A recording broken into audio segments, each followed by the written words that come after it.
In Northwest news, a bizarre case of mistaken identity sends a woman to the hospital and sends another to jail in Oregon. Andrew Padula of KPTV has the details. A quiet day turned into a chaotic scene on 6th Avenue when a car who hit a woman drove off. I was crying and I was angry, and I can't believe someone would do that. Albany police say 19-year-old Kayla Simonson used her car to hit 35-year-old Selena Martinez as she walked down the street. They say she thought she was someone else. I was pretty shaken up. I was just in complete shock. 16-year-old Chad Patrick was skating when he heard the crash and watched as the car slammed into Martinez. And I seen this car swerve across the street and hit the girl, and she flew over the side of the car and landed on the curb. He quickly ran to the scene to help and used his cell phone to call 911. He tried to get the license plate but couldn't see it. At the same time, Alicia Dodson was working at the Habitat for Humanity store when a teen came running in, telling her to call police.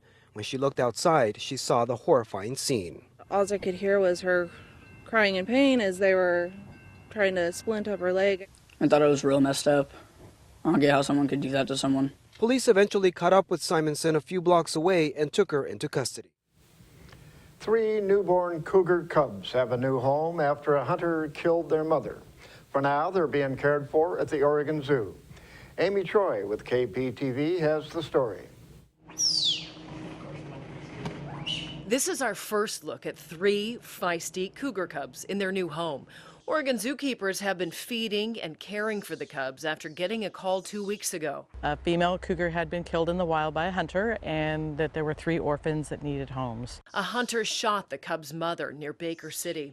He happens to be a retired wildlife biologist and didn't realize the cougar had cubs until it was too late. But he immediately took action to save these little guys and traced the cougar tracks back in the snow to find the cubs in their den. A lot of hunters wouldn't have taken the time, and the fact that there was snow on the ground, which allowed him to actually track back to her den, also was very helpful. So it's pretty unusual. Zookeepers say if that didn't happen, the cubs would not have survived. Now at the zoo, they're doing pretty well. Learn to eat from a bottle and adjust to the different formula, and they're doing really well. But they aren't staying here in Oregon. When they're strong enough, the cougars will be off to their new permanent home, the zoo in North Carolina. And we had to ask, what will the trio be named? They were born pretty darn close to Christmas, so I'm thinking maybe a holiday theme, but we'll see what they want to do in North Carolina.